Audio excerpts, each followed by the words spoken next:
right, Hafade Hamzu Todos Gwena Huzung Estigi un Nuevo na episode Fanachu. Why host Midzu Tadlu. I'm your host once again for this episode of Fanachu.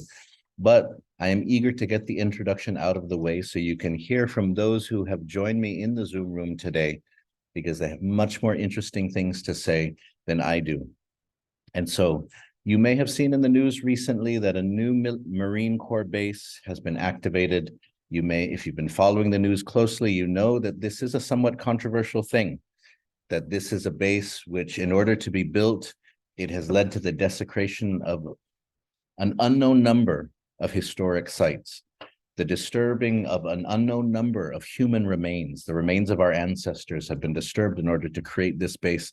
We don't know a lot yet. The military, despite saying it's all about transparency, like it's all about the sound of freedom, is actually very, very untransparent. A lot of lack of transparency on these issues.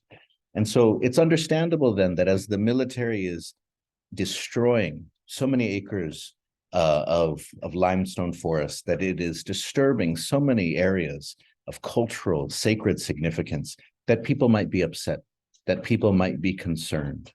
And so for this episode of Fanachu, we are talking to people who protested the reactivation ceremony of Camp Blaz last week. We're going to learn about why they did it, their experiences with it, and one of the things that I'm glad that we're able to talk about in this is that sometimes when we think about issues of police misconduct or police overstepping the line or police sort of acting out in ways that they shouldn't, we think that that's something that somebody else has to deal with. We think that that's something that is happening in Memphis in the United States right now, or it happened in Ferguson, Missouri, or that it happened in New York City or here or there. But we also have to remember that sort of the culture of that sort of police culture very much comes into Guam. It's very much a part of life here. And so that's why when we're thinking about those who protest, those who speak out in the name of an injustice, you know, we have to be willing to get the whole story on what's going on. And so before we get to our guests, I wanted to show everybody some KUAM news coverage of this naming ceremony, of this reactivation ceremony. And then we're going to see some of what happened, some of the rhetoric that was used that day, and then also some of the protesters. All right, so here in Nangon Ratu, here we go. Jets fly over Asan Beach Park, starting the reactivation and official naming of the new Marine Corps base after a Guam man, the late Brigadier General Vicente Blaz. I am honored to represent our family by speaking here today. Vince Blaz is his grandson. The reactivation and the naming of the new Marine Corps base Camp Blaz is a tremendous honor to the people of Guam and our grandfather. I know he's smiling down upon all of us in peaceful gratitude. Security was strict for the ceremony. The ceremony at the War in the Pacific so widely watched right now that the military even had to shuttle the media and dignitaries to the event, expecting crowds to come out and witness this historic moment. Federal, international, and local government officials attending the event. General David Berger, Marine Corps Commandant, speaking on Blaz's 29 years of service to the military and his time as Guam's delegate. He is the man who showed us how to remember our past without letting it stifle our future. You see, Ben Blaz, he may have built these bridges, but it's our job, I think, to ensure that they remain strong, that they endure. And that's precisely what this base is all about. Assistant Secretary of the Navy Meredith Berger sharing how the growing military presence is important. Together we will project power, engage in diplomacy, and deter. And if all else fails, together we will be prepared to fight and win from this platform. Governor Lou Leon Guerrero using this time to remember the Marines swarming into this very spot during World War II to help liberate Guam from Japanese occupation. This sends a powerful message to the world that Guam is an even mightier tip of the Pacific Sphere. But as the Magahaga was speaking to the nation's first and only Chamorro-named base, protesters against the buildup were nearby. Local activists with Prutehi Litekyan having a close encounter with GPD SWAT, telling them they need to move their protests to the other side of the park, outside the barriers. So what you guys can do is still protest the United over States behind the Marine fence line. Corps. Okay. Our friends, Why? from the But we're Japan just standing here. government And This is all an area distinguished guests. that was reserved. We are so deeply legally honored to through the have you Department join of, us today. Parks. 81 years ago, So they are on authorized December to be here. 8, You're authorized to be here too, 1941, but your designated area hours to after protest the attack exert on your Pearl freedom of Harbor, speech. So no freedom of speech on this side. The group's Monaeka Flores is heard live streaming. It doesn't feel good to be, told we can't participate in a public event. We don't want war, The bases make us a bigger target for war. Yeah, and we're tired of being a colony. Still, the governor adding the plans include benefits to the island while strengthening Guam's security posture. We worked with our military partners. We ensured everyone respects regional sensitivity and international security agreements, and with a recognition that the long-term goal must achieve sustainable peace for all. Peace that apparently comes at a price with protests. Matsuki Hirayama, KUAM News.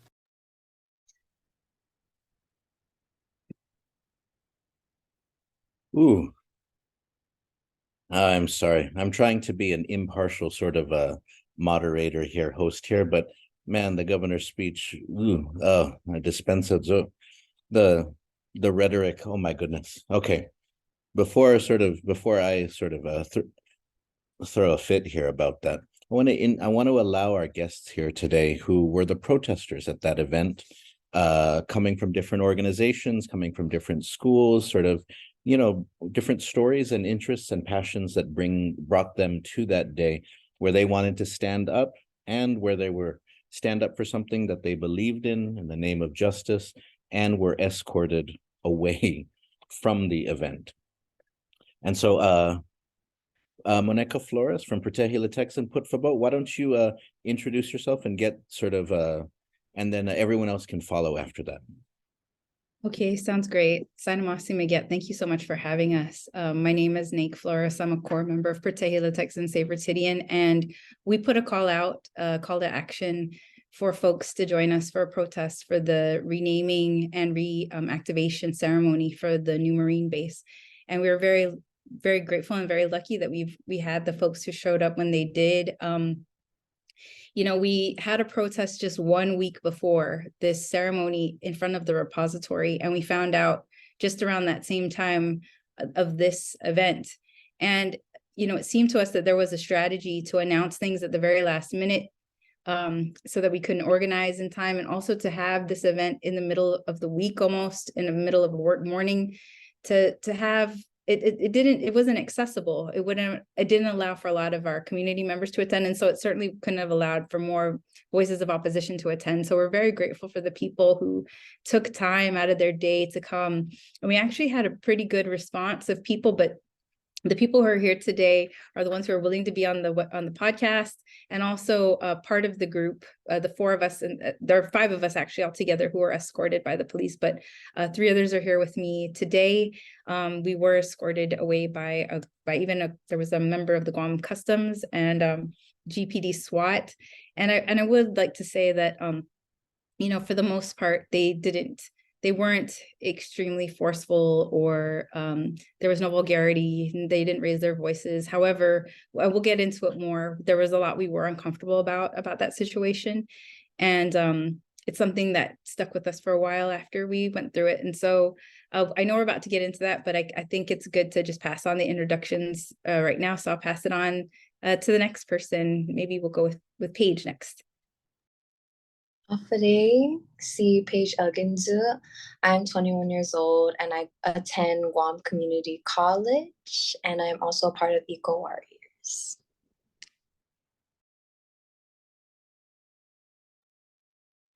Afade, my name is Sablan. I am 22 years old and I currently go to the University of Guam. Hi, my name's Daesha. I'm 18 and I go to George Washington High School. Oh, Sidzus Masi. And so I think we've seen some of the video. We can watch a little bit more of the protest later, but I think one of the most important questions, as Monaeka said, this was not at an event where it was really open to the public, despite sort of all of the rhetoric that this is this historic thing and it's for the people and it's for the community. It was at a time when it was very difficult for most people to get there. It was it was set up to be a very exclusive and restricted event as well. And so what brought you to this event? Like, what was sort of your feeling that what was it that made you feel like you needed to come out and take a stand on this? And so why don't we go in the same order? So Paige, if you don't mind, what brought you to this protest? One of the main reasons why I attended was because I kind of had a feeling that they were going to place this event on a day where most of our community could not attend. So I wanted to be there to represent the people who couldn't be there, and then also be the voice of the voiceless. I'm very into the marine life, so let's talking about our marine life. I've seen the kind of the default of the military with our environment, and also just our ancestors, because we all know how it feels to, or like, I'm pretty sure we all know how they're feeling right now. They're hurt, they're angry, they're furious. They keep doing this, they're not listening to us. And it's kind of more so just being there to show that the future generation is awake. We're here and it's time for everybody to listen to us, because we're next in line to dictate our future. And yeah, that's kind of the reason why. Oh no, Sidzus Masin. And thank you for making that connection with the militarization and damage to the environment. So few people get that connection. People think because, oh man, it's so pretty on base. The grass is so nice, or the houses are so nice looking, or people think that means that the bases are clean, that the military keeps things clean. But for those who are paying attention, they know that actually they bring a lot of environmental harm. And so thank you for making that connection. And so, Ali, if you don't mind sharing. So I'm very much for social justice. So looking at Okinawa, there's been such high rates of sexual violence against the people there since the Marines came. I mean, Guam has the second highest rates of sexual violence in the nation. So it's more so a concern about sexual violence and human trafficking. I mean, 80% of the victims are women and girls. So I decided to go because I'm scared for our people. And thank you as well for making that connection too. I think this is, it's just impressive what we've already sort of touched on so far, is that we saw in the rhetoric from the speeches that people say the bases bring safety, security, peace. But for those who really know about sort of the systemic nature of harm, sort of embedded violence in places like this, we know that there's way more than that. There's way more potential harm and consequences. And so thank you for reminding us about that. And Daesha, por favor.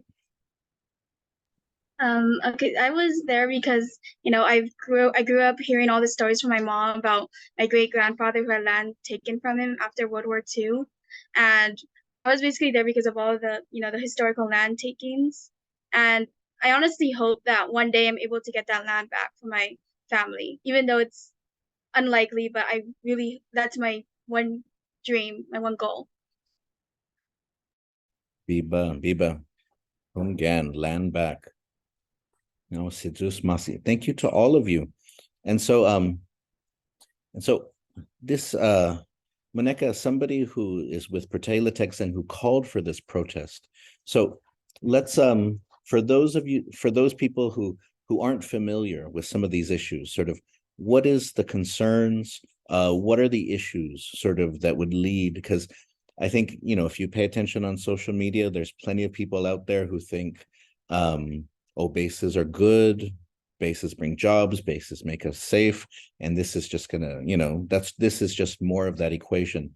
And so what are some of the reasons that that Prutehi, Litekyan, and others in the community have an issue with this base.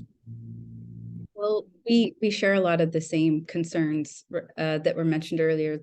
Return of the return of Chamorro lands to original landowners, the safety in our community for our women and children, the environmental impact. We're worried about, of course, the safety of our aquifer, our sole source aquifer, which provides our island 80 to 90% of the drinking water. The base and the firing range will really threaten the safety of our aquifer.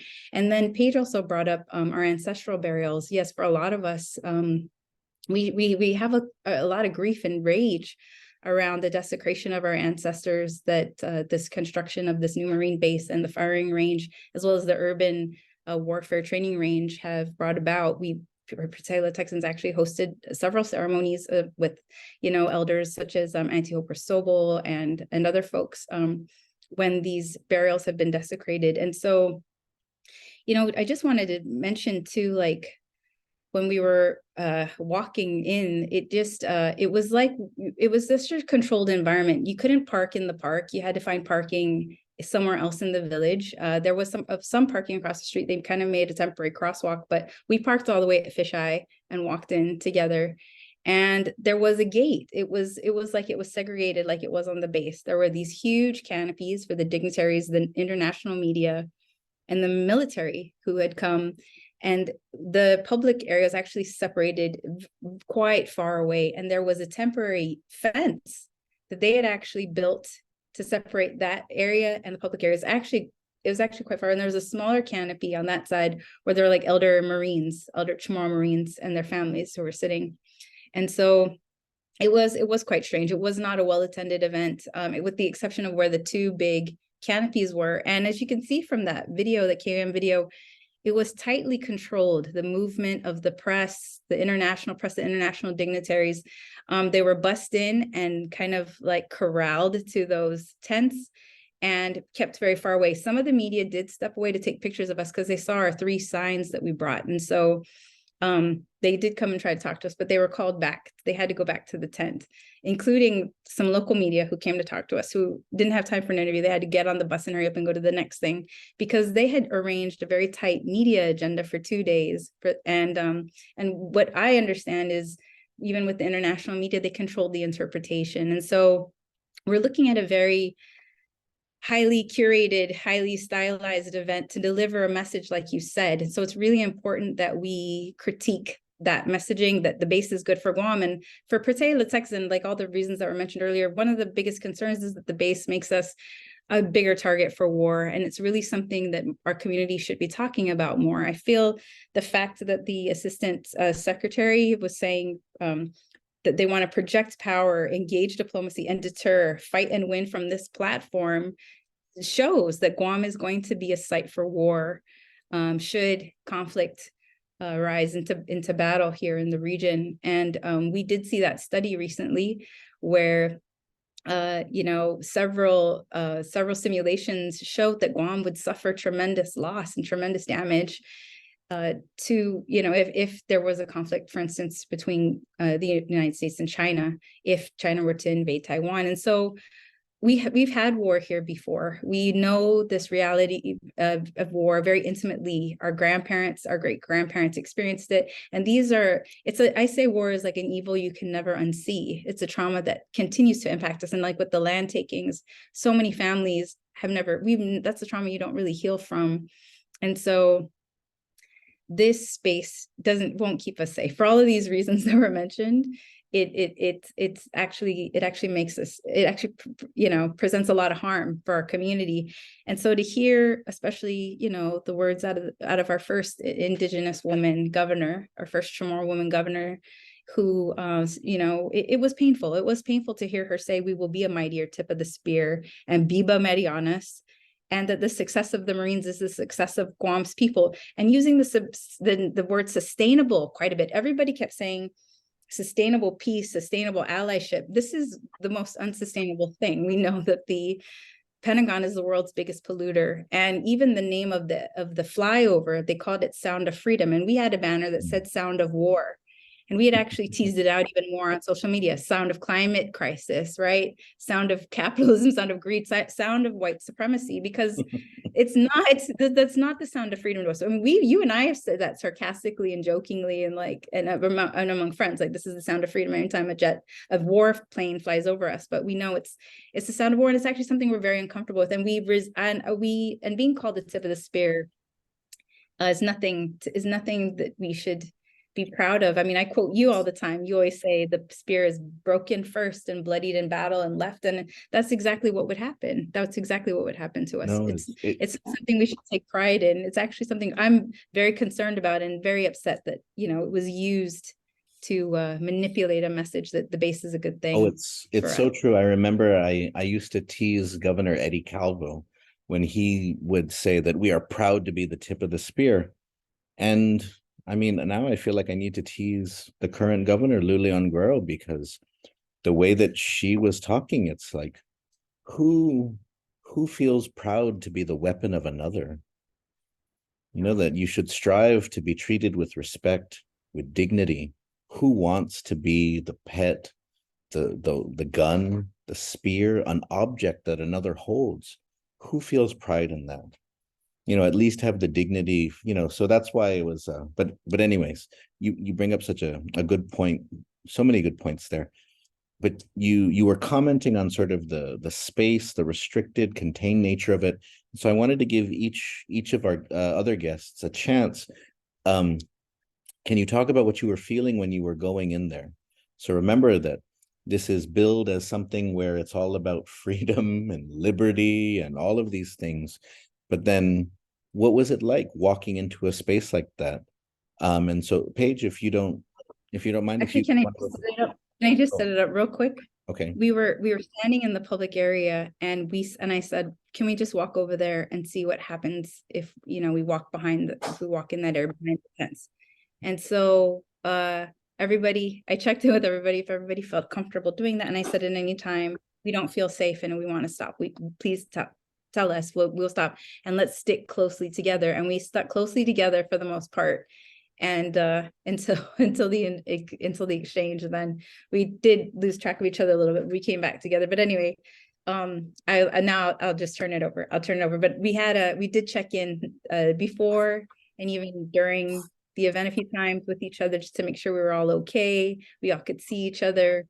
We moved together, and it was quite the experience. So now, yes, let's turn it over to Paige.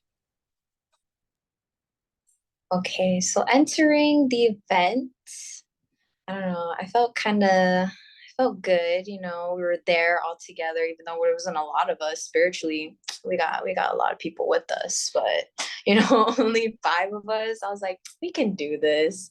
And it was just crazy, like Monaeka said, and Daesha said, or did Daesha say, no, Monaeka, how there was a fence. I felt like I was outside of the base. I really felt like I was outside the base, and I'm like, why did they publish this all over on the flyer saying, it's open to the public, it's this and this and this, and then we walk there and we're so far from the canopy, so far from everybody. And I don't know, it was just crazy because we were walking around with our signs too, going to where the band was playing. And then the Manunkus were making snarky remarks to me saying like, I hope you bring your gun to the war. And I just replied, I had to reply back with positivity. I didn't want to give into the negativity, because if I did, that would just be disrespectful for one, even though he's being disrespectful to me, it's fine. And then I just feel like we have to, like Monaeka told us, just kill them with kindness, just smile, because they're not gonna do anything. Like the worst they can do is smile. So that happened, and that was fun, walking around with that sign, because we got to show people that this is not what we're about. We're tired of colonization. We are tired of being the tip of the spear. We are tired of our land being taken. I'm personally so tired of people only knowing us as, the place that Hones Marine Base, going off back to what Ali said about our safety. I used to be a bartender, and I've dealt with military men. I've dealt with drunk military men. I've dealt with Marines. The Marines were the worst. They were so disrespectful. They think they can just touch me and do whatever they want just because of how I'm wearing, and they can justify their actions by, oh, they use the, oh, sorry, he's drunk or I'm drunk. So it's just the issue of colonization, increasing militarization, and it's working against our indigenous movement to decolonize our island. And I really think we have to decolonize Guam, because it just shows, having that encounter with SWAT, where Ali and I were actually just standing there. We were just standing there, and then you can see in the beginning of the clip how he personally walks right next to me and stands there. I asked him to move because I personally do not like guns. I don't believe we should be holding a firearm. I just don't like it at all. And he didn't listen until I brought it up to his, I guess, superior. And then he took like a dicky key, like just like this much step back, not even a foot. And then after, he took a bigger step back, and it just made me feel uncomfortable, and it was heartbreaking just to see that, like, our own locals tomorrow, like, you know, our own indigenous blood kicking us out, telling us we have to go, and it wasn't even the military.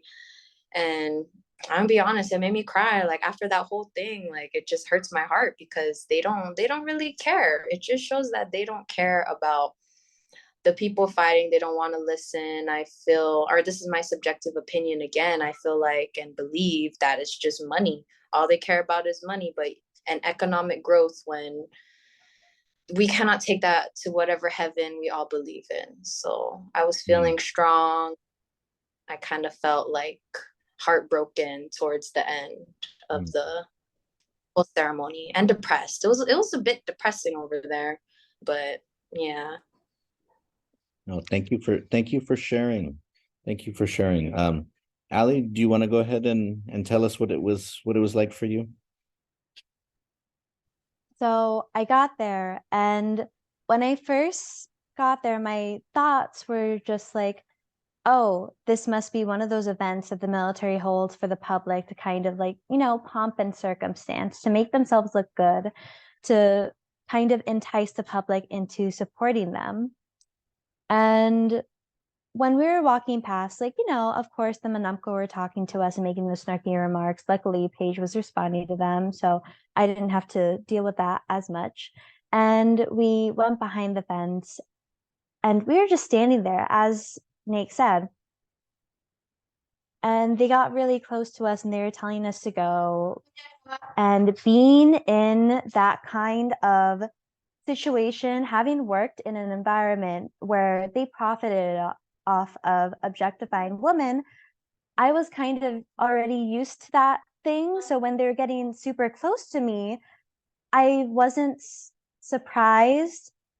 I was more so like disappointed that I've already been objectified by military men in my line of work before, and to have it again while trying to fight for the rights of our people, it was just incredibly disappointing.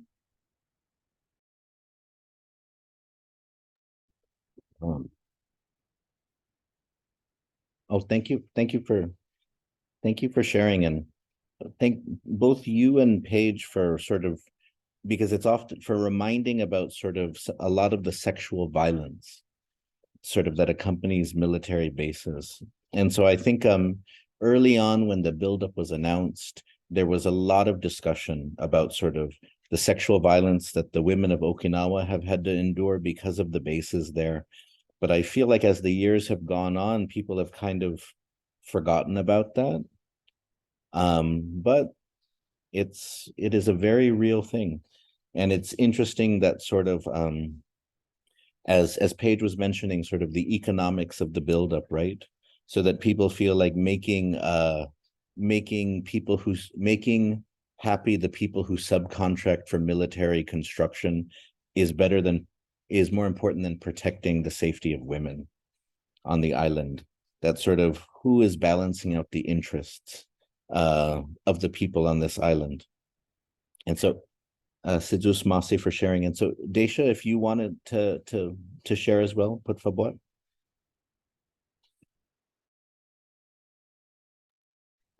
I'm sorry. Were you talking to me? Sorry, my audio was going Oh out. yes. Oh yes. Okay. If Okay. To me, I noticed from the beginning that even when we were behind the gate, we were still being followed and just surrounded. And then when I was holding the "No Buildup, No War" banner with someone, and we started walking back to the canopy, they were then following us again. And then I guess I've never been like followed like that before, unless it was in a store or something, and I'm like with like one of my darker skinned cousins. But other than that, it just felt so uncomfortable. I've never been followed like that, and I I'm happy that Nate was there to just calm my nerves, because whenever like there was a confrontation, I just stood behind her. yes, oh, thank you. Thank you, Daesha, for sharing, even though I know you're having issues with your audio and video. But actually, Monaeka, if you can, we've heard a little bit about it, but let's focus in on sort of the interaction with the police, because it's interesting. You know, what we hear is it's such a contrast with how the event is portrayed, and it also Yeah. clashes with the idea, right? Because the military and the governor is pushing this one Guam approach, or one community, or one people. But from all that I'm hearing from you is that if you don't like the buildup, or you don't agree with something, then they treat you differently.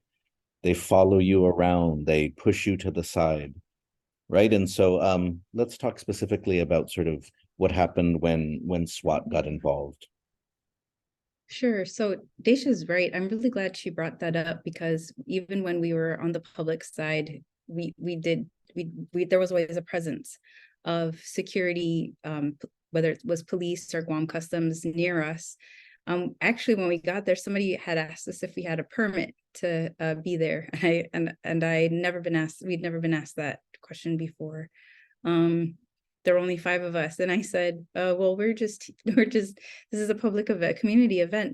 We understood. We didn't see anything on the flyer about a permit to be here, and we're just practicing our freedom of speech. Is that okay? And yeah, so from the beginning, hearing them is reminding me about some of these things. But we did have a few people following us in the public area when we moved back and forth, and if one particular person staring really, it made us really uncomfortable. But we had made our way behind the canopy, and so there was a friendly SWAT guy kind of following us in the beginning, and he was like trying to calmly talk us out of going, and he's like, come on, you guys can't really go here. And I was like, why? We're just walking. Can we just walk over there? And he's like, okay, but you can't go into the canopies. And so we kept walking in, and he's like, okay, but you just can't go to the canopies. So I said, so we can just, how far can we go? So we went all the way to the end, like the corner of the canopies. He said, don't go any further. If you just stand here, you should be okay. And we were standing there for about 5 minutes doing a live. We were surrounded by officers. There were a couple customs officers, a couple SWAT officers, and the governor's speech just started. The governor's speech just started when we were standing there for 5 minutes, just holding signs. We weren't talking to each other. We weren't being disruptive.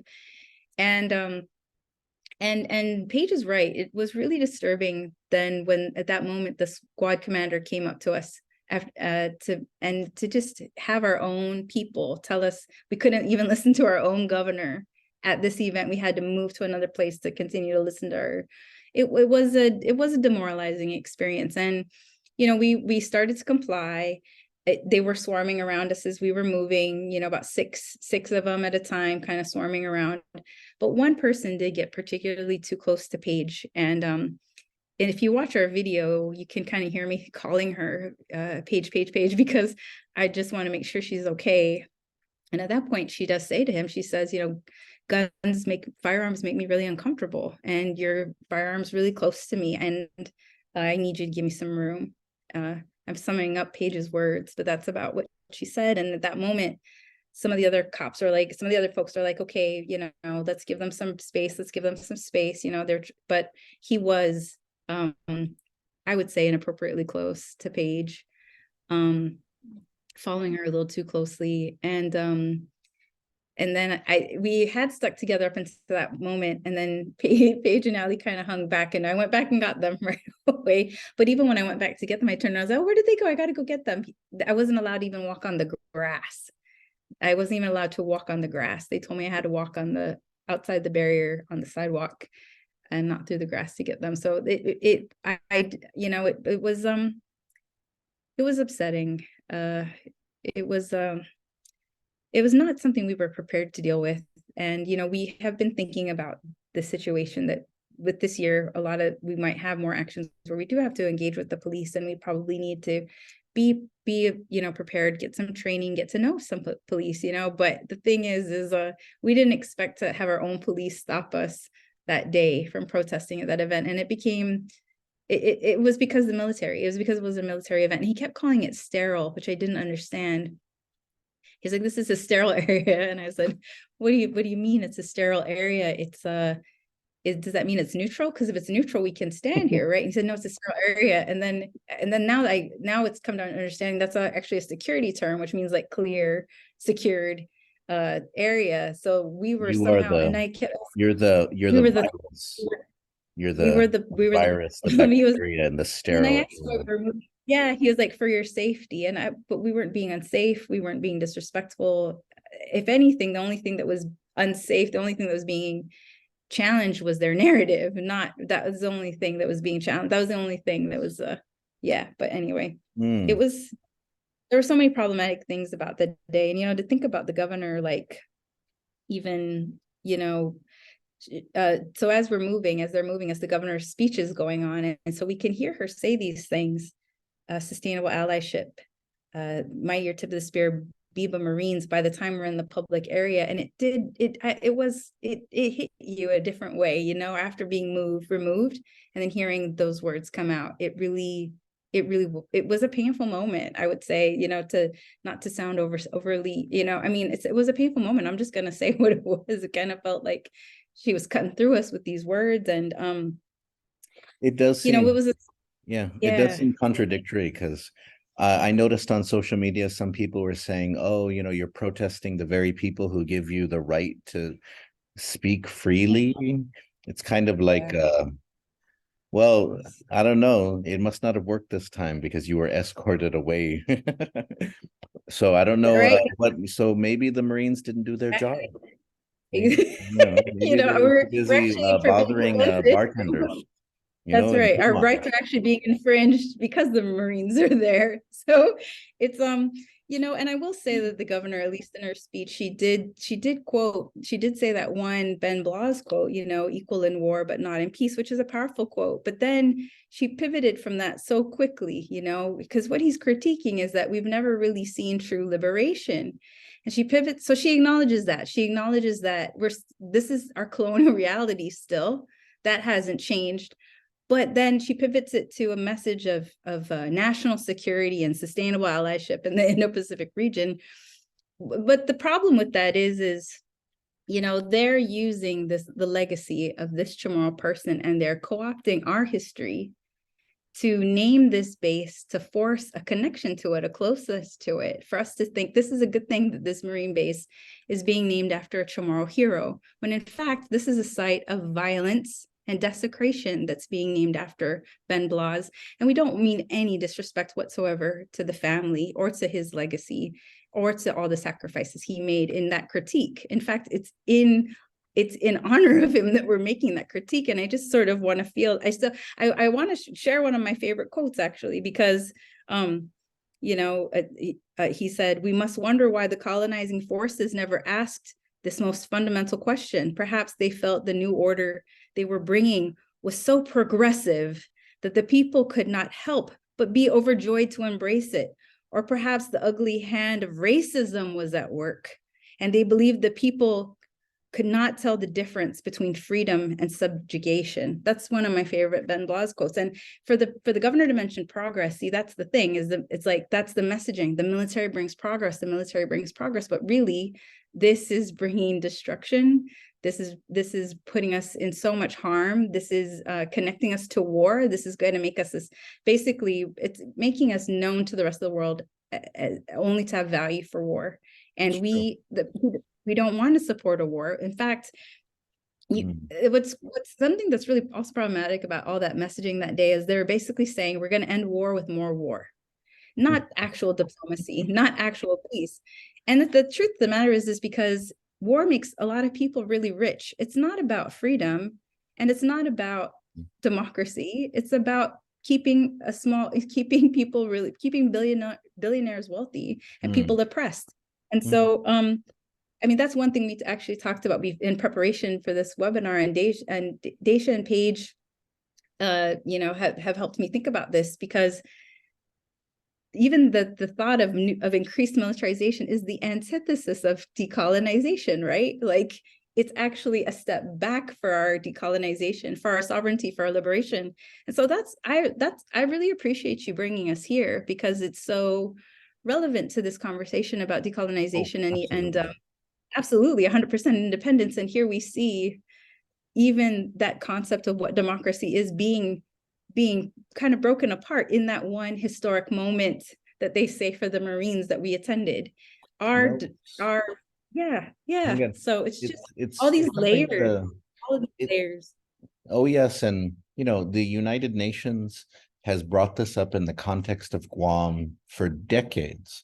You know, that if you go back to the 1960s, there was regular resolutions reminding colonizers, such as the United States, but also others, such as the UK, France, do not militarize your territories, because militarization increased value in terms of your security means you are less likely to decolonize those places.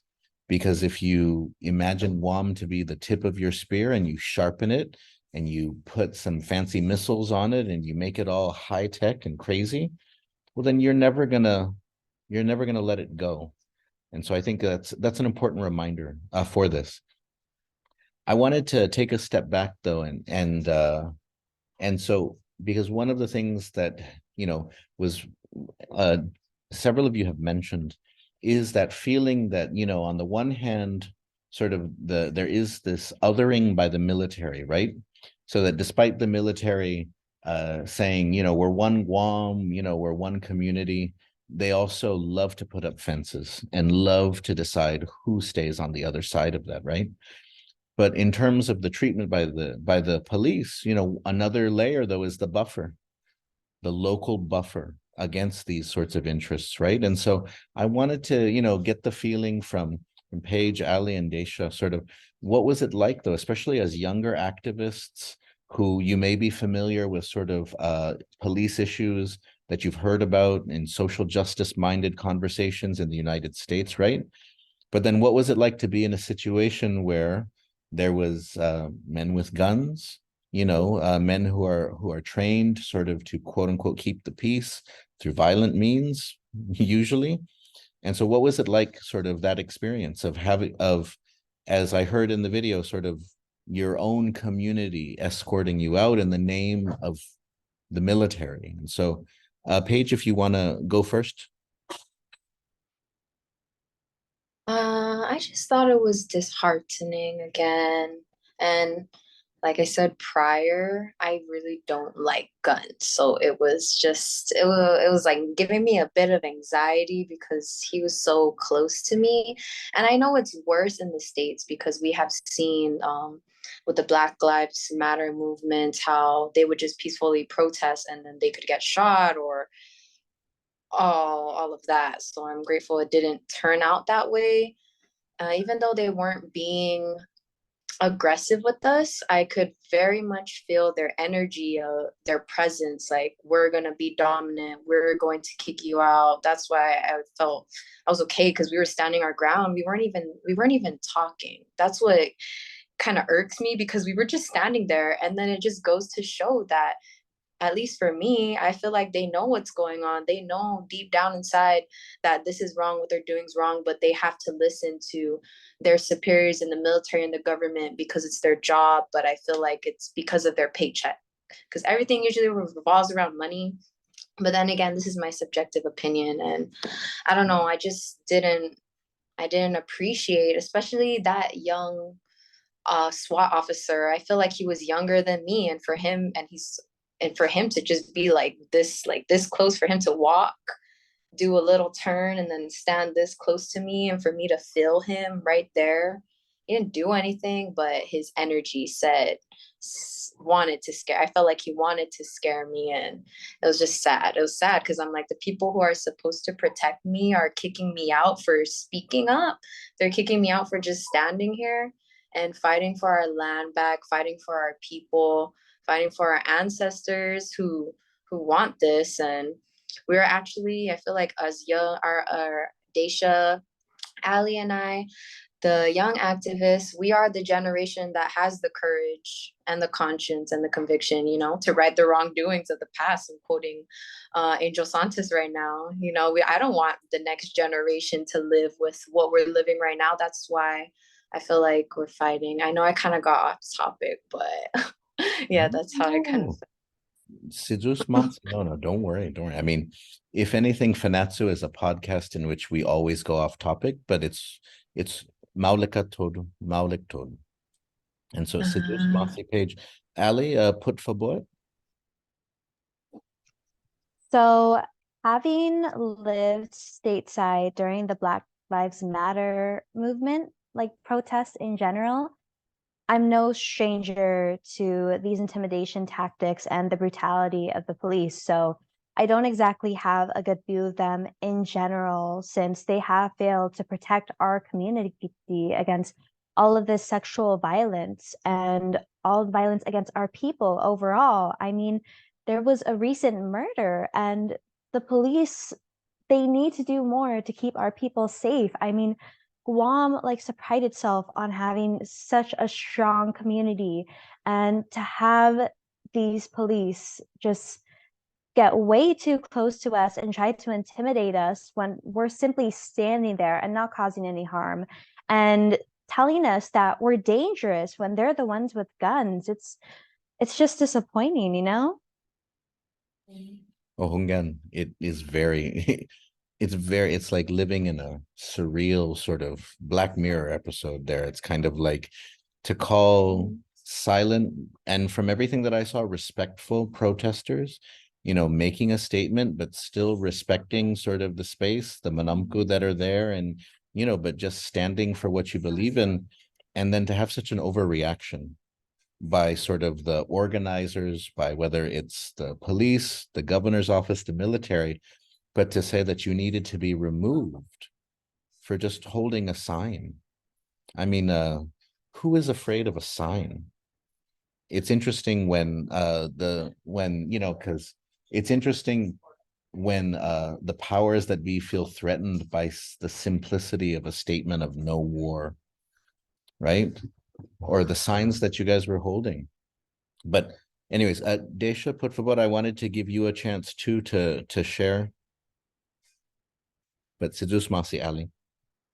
I'm not sure if it's because I'm still in high school, but it kind of felt like when a teacher would go up to you to scold you about doing something, like when that SWAT officer went to Nate, it kind of felt like I was watching one of my teachers go up to one of my friends and get mad at her for something that that isn't even worth getting mad at, like maybe just going on her phone just to text her mom to tell her to pick her up.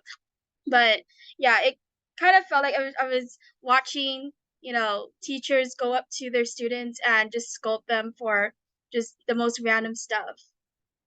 And I guess that in some pictures you could see me smiling at them. It was because I was reminded of that, and I was laughing at it in my head, because it was like, dude, we're technically all adults right now, so you don't have to do baby talk to us. Just say why you don't want us to be behind there. Don't say that it's sterile or whatever. That doesn't make sense. What are you even talking about? Did you sanitize the field or something? No, you didn't. So I don't know. That's why I'm mostly laughing and smiling in most of my pictures. No, Sidus Masi. That's such a good point, actually, because it seems like such an overreaction. And to talk to invoke the doctrine of sterility in the space. Oh my goodness. It shows, it's kind of like, it's kind of like this is a friendly game of, backyard football, and these guys are like, it's the Super Bowl. Lanya, this is the Super Bowl. This is it. We need to bring everything. But it's just, so what you said about an overreaction, it's I like that actually. That, if people in power or who have power overreact like that, it seems silly. Like, why are you overreacting? Because everything that I saw, you were not being disruptive. You were not sort of interfering with sort of the proceedings. You were not like making it so that those who were speaking could not be heard. Mangay respeto, Hamza, you were all respectful. Doesn't mean you're silent in terms of hiding your truth, in terms of not making a stand, but you were all doing it in a way which showed that that you had a point in being there. This was not some like mindless, pointless protest. This was just and even if people sort of support something like this base or the buildup, that doesn't mean that sort of it is good to silence those who don't believe that. It doesn't mean it's a good thing just because you think the base will make you safer. It doesn't mean it's good to not be able to listen to those who have something to offer in terms of reminding you that maybe it won't make you safer. And so for me, that was the most disheartening thing in this, is that our own leaders were part of this. It's one thing if the military wants to clamp down because they don't want to deal with it. Well, the military just pretends to be a part of the community when it suits them. But to have local leaders, local public servants perpetuate that silencing and attempting to sort of erase it, that doesn't help us.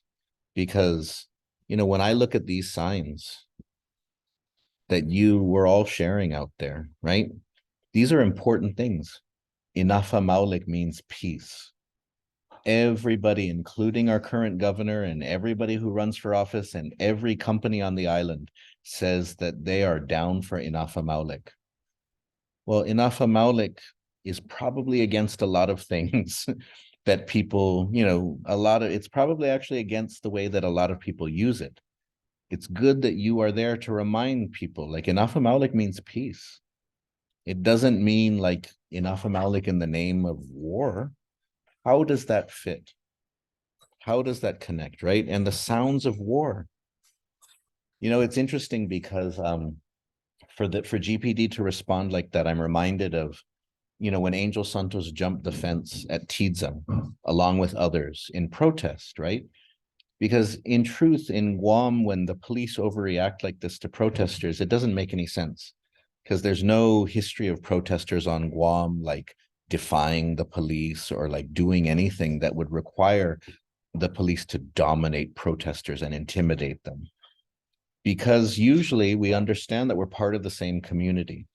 So you don't have to sort of take it out on protesters, because they serve a purpose in reminding people about something, right?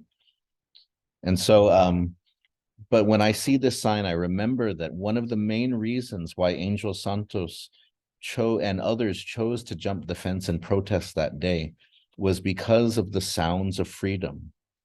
Was because at the air base in Tidzan, the Navy was doing low altitude exercises and drills, and it was shattering windows. It was scaring elders. And so elders were telling members of Nation Chamorro that they were having nightmares because they were waking up early in the morning when the planes would land, and they would feel like the war. They would wake up and they would think that they were still back in the war. And so some people may say that the sounds of all these planes on our island is freedom, is peace. But there are plenty of people who don't like the sounds of those things. And for the government to assist in creating a space in which you could not hear those voices, in which you could not see that truth, it's unconscionable. It's so unfortunate. And so For me, I really, Husen agradeci bidan midzu.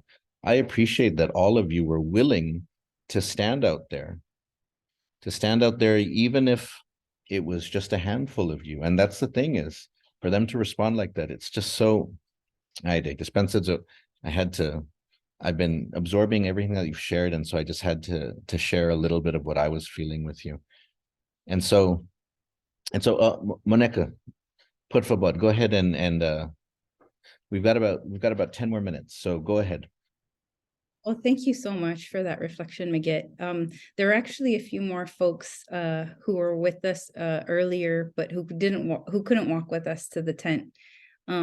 So let's see, I think there were about 8 of us all together, and but only 5 of us walked up. And it is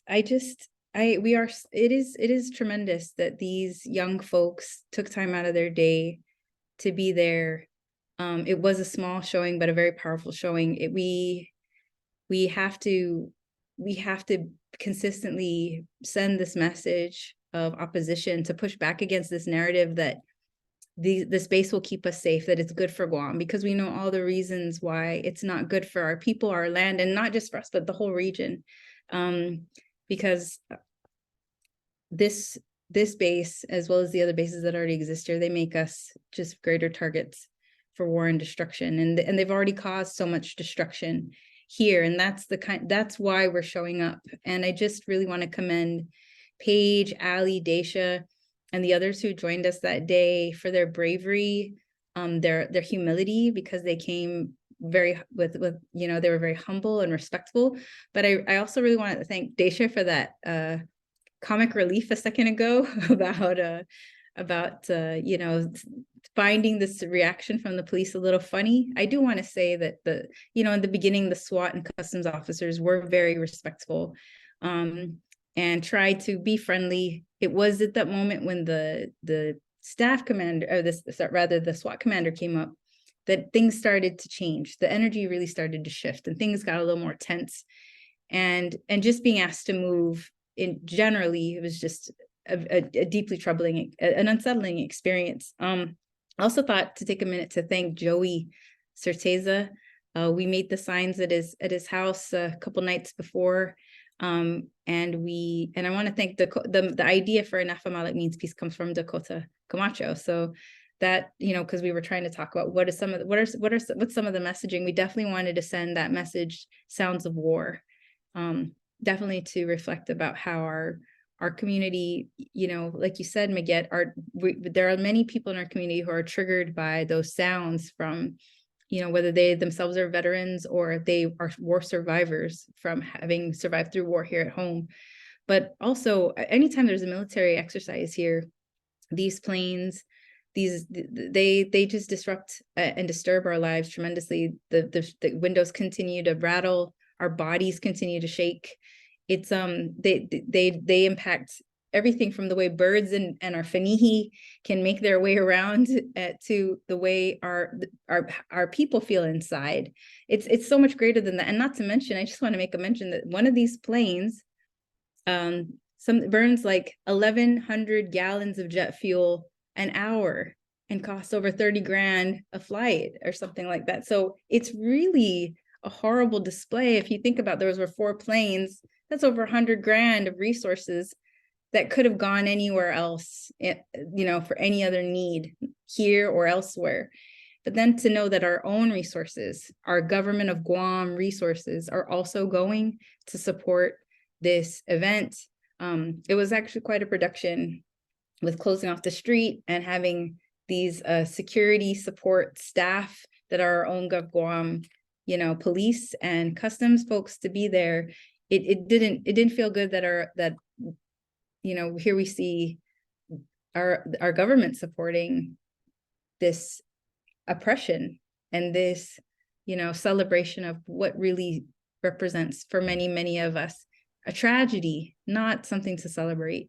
It's something very tragic, and we still have hope that we can stop it or pause it somehow, because we're thinking about all future generations of Guahan. You know, we're thinking about our ancestors and every single thing that we do, but we're also thinking about the safety of our aquifer. Without you know, clean drinking water, there's no such thing as security. And again, I just can't stress it enough that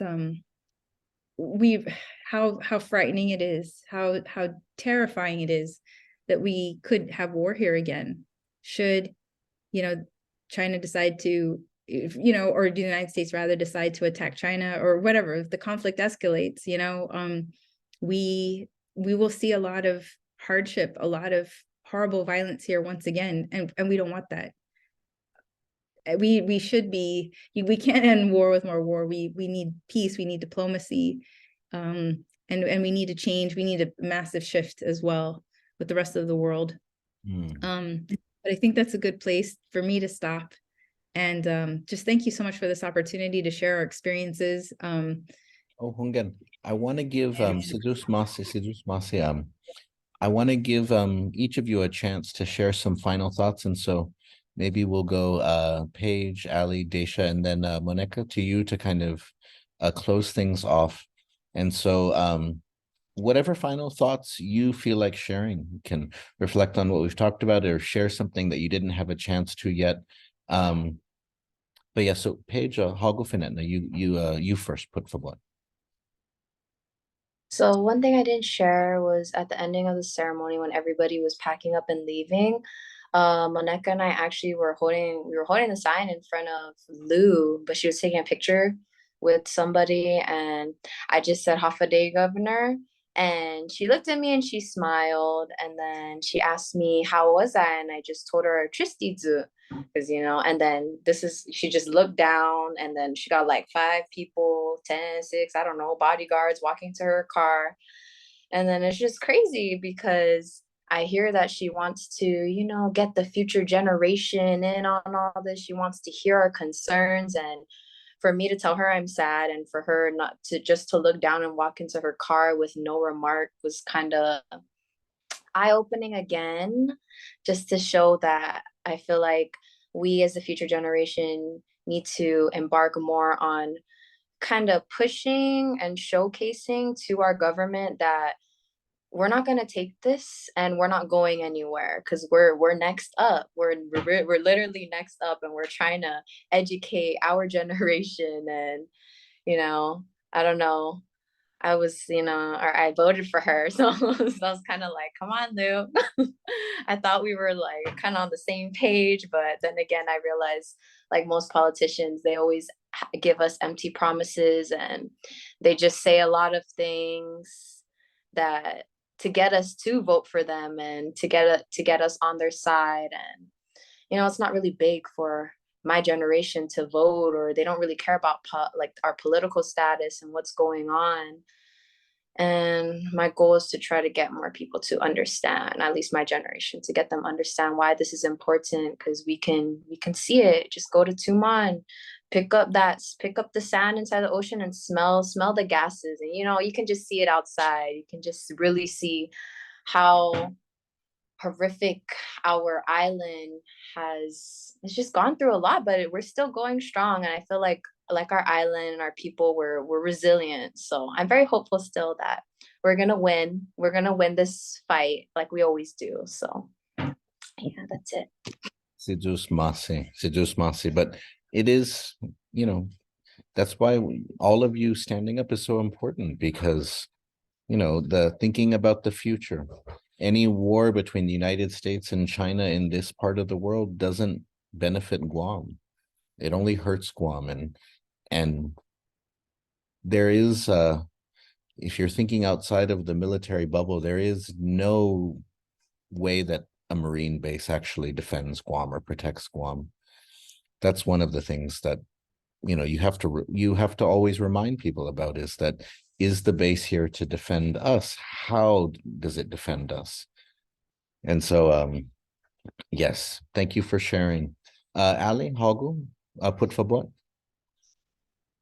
It just makes me sad how Guam, after all these years, is still colonized. I mean, we barely have our rights respected. We don't really have that much of a say when it comes to building new military bases. We've been fighting against the buildup for years, and for them to name it after one of our people who was so against it, it's sad. It's disheartening. I mean, we're directly having our rights disrespected.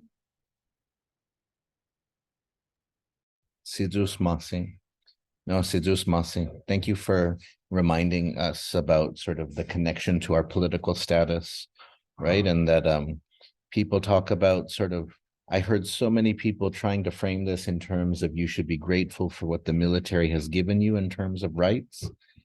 We need to remember what sort of the military presence, the military value of Guam has denied us.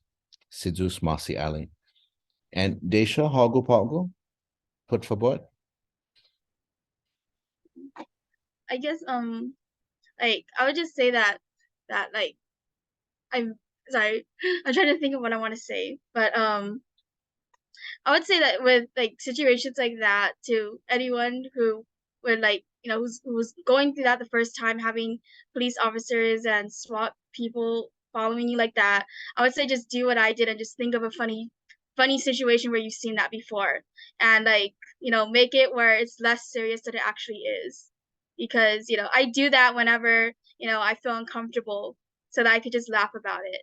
And I just want to say that, you know, after the protest, I was able to talk to my mom about what happened, and you know, she like, I guess she really like also calmed my nerves, because when I was saying that, Mom, you know, I'm scared. What if that one day we're like going like out shopping, and then these people who were at the protest, they see me and they're like, okay, let's go like throw stuff at her, because, you know, she's against military. And then my mom was like, Daesha, don't worry about it. You're looking too far into this, and they were to do that, just throw it back.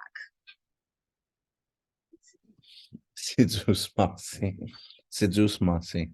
Daesha, for sharing. And so, Monaeka, sort of, I want to give the final word to you before we close. Sure. Well, first, I really want to thank Paige, Ali, and Daesha for making time to be here in the webinar, and also, I'm sorry, in the podcast, and also just to make time to be there that day. And then there are a few others I just want to thank, Glow, Jay, and gosh, I'm forgetting one more person, but Cami.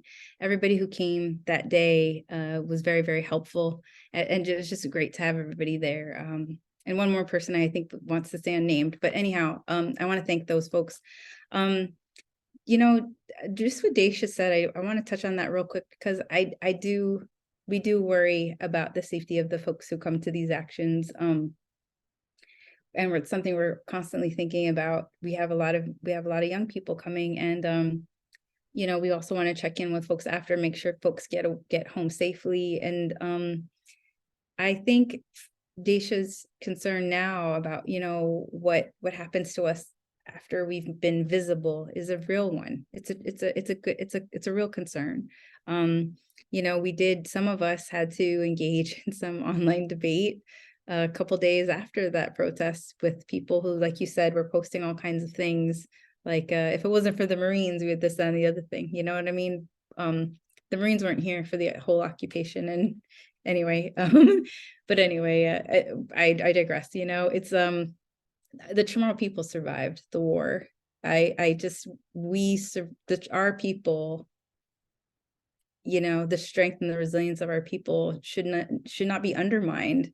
We're giving way too much credit to, you know, and also we're also minimizing how violent and long that recapture was, and how much violence the Marines brought here. That's also something that's kind of being wiped away in this celebration of them coming, because the Marines also did bad things when they came, you know, here.